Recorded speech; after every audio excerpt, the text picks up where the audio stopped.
pense que tu m'as raconté l'histoire de ta colle. Tu sais que ces mains-là, là, c'est des mains typiques d'un paysagiste. Là. Oui. Tu sais, tu regardes une main comme ça, toute sale, là, toute maganée. Là. Oui, puis il y a comme une fausse la société projette une fausse image de l'entrepreneur, le CEO de compagnie, whatever, tu sais, qui est dans son bureau avec sa cravate, Mais ça arrive. Ça l'arrive. Mais la réalité est tout autre. C'est que c'est pas généralisé. C'est l'entrepreneur habituellement aime avoir les mains dedans, aime être dans les opérations. Pour mieux les comprendre. Exactement. Oui, tout à fait. Puis t'as pas le choix de ne pas le faire. Il faut que tu le fasses pour comprendre ta business. Et ça m'a impressionné parce que quand on a discuté ensemble, tu parles de logiciel qui est sur la tablette, tu parles de compagnie qui est là à quelque part. Puis c'est toutes des opportunités quelque part qui n'ont pas été poussées au maximum, là, qui n'ont pas été exploitées à fond.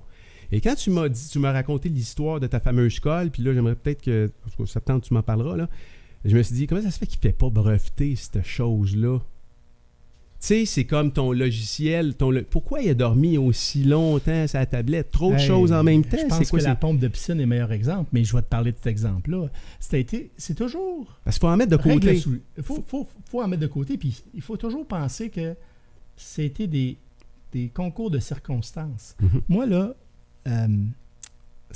parlons de la colle. Qu'est-ce que c'est? La colle que tu as sur les doigts en passant. Oui, c'est ça. On avait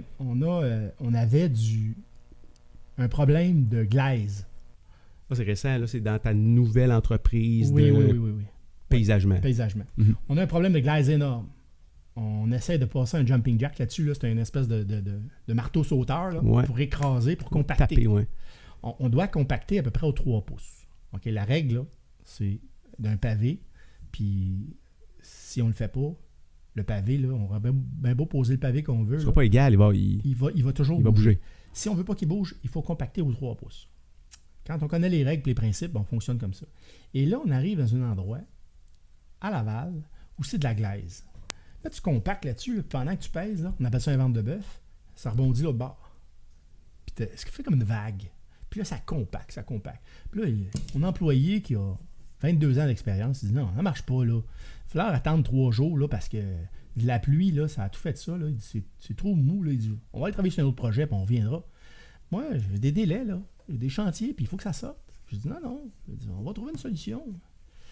Puis comme par hasard, dans le camion, j'avais ce qu'on appelle une colle qui s'appelle du bound, qui est une colle pour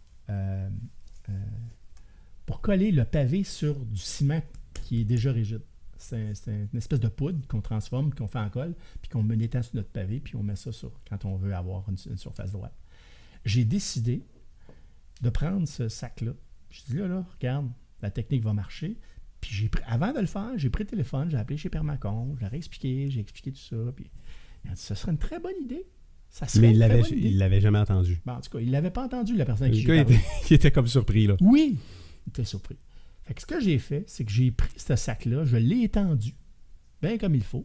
J'ai remis une autre couche. Fait que j'ai fait comme une espèce de sandwich de colle, et qui collait à coller du ciment, où j'ai transformé les 2 surfaces, puis les collé ensemble, pour faire une surface dure. Quand on est arrivé le lendemain, c'était tellement dur, là. Dur, là, écoute. C'est la plus belle surface sur laquelle travailler. Jamais. Et là, on avait une technique qui s'appelait un bound, qui était assez incroyable, qui nous permettait d'avoir une... Fait qu'aujourd'hui, n'importe quelle température, on est capable de travailler avec ça. Cette approche-là, de dire, il faut penser, il faut avoir un réflexe de dire, regarde, mais c'est une opportunité, il est juste là. Moi, je fais les piscines, je nettoie au printemps, on ouvre les piscines. Et là, je m'aperçois que je viens pour partir la piscine, puis la pompe du client est pétée. Fait que je pars avec la pompe, je reviens. J'avais acheté des pompes à part pour un attendant. J'étais un gars fin, moi, en affaires. Je pars avec la pompe du client, j'ai emprunté une en attendant. Fait que sa filtration continue, puis là, je m'en vais faire. C'est pas tout le monde qui fait ça. Mais moi, je me disais, on va le faire, puis comme ça, ça va nous faire encore débarquer. Et là, je commence à réaliser qu'en mettant la pompe que j'avais, ça ne tirait pas comme je voulais. Fait que je vais en sortir. Je suis allé dans mon camion. Qui est la tienne, tuyaux. Qui est ta pompe à toi, là. C'est ça. Ouais. Puis là, je sors mes tuyaux, j'installe. Puis là, je m'en pomper directement.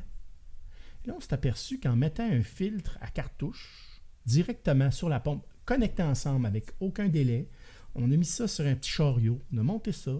Puis j'ai fait ce qu'on appelle une balayeuse portable. Moi, j'arrive le matin, je passe la balayeuse dans le fond de la piscine, je nettoie, je laisse la balayeuse branchée, je la fais filtrer en même temps, je fais mon traitement, je branche toutes mes affaires et je pars. Ce travail-là qu'on faisait avant, qu'on branchait, puis qu'on installait, puis qu'on nettoyait, prenait à peu près 1h30. Je peux le faire en 20 minutes. Wow. Cette petite pompe-là, il faudrait qu'il y ait quelqu'un qui manufacture quelque part. Là. C'est ça. Ça serait génial. Là.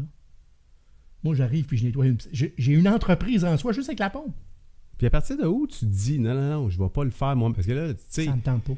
OK, mais c'est quoi le calcul que tu fais? C'est un calcul mathématique simple, coût-bénéfice, risque. C'est quoi? Qu'est-ce qui se passe dans ta tête? Tu te dis, non, je la mets sur la tablette ou non, regarde, là, tu viens de dire en ondes, là. Moi, j'aurais un employé. Prenez l'idée, puis... moi, j'aurais un employé qui capote, là, puis qui aurait envie de faire ça. Ouais. Qui aurait envie de manufacturier cette affaire-là. Je plonge avec. Je vais l'accompagner. Je vais l'aider, m'a créer son entreprise. C'est ce que je veux faire le reste de ma vie, là. OK? Qu'elle soit 5 ans, qu'elle soit 20 ans. Ce que je veux faire à compter d'aujourd'hui, c'est prendre des gens qui ont des idées d'entrepreneurs, des idées d'entreprendre. Les mentorer, les aider. Et d'y accompagner. Pas juste, je vais te guider ou me dire quoi faire. Je vais embarquer avec toi dans le projet. Je vais devenir ton entrepreneur avec toi. Mm-hmm. Je vais le bâtir. Puis je vais bâtir le projet assez pour que tu puisses m'acheter. Ça sera mon fonds de pension. C'est comme ça que je pense. Hit it! That's what I'm talking about. Wait! Okay, now, from the beginning.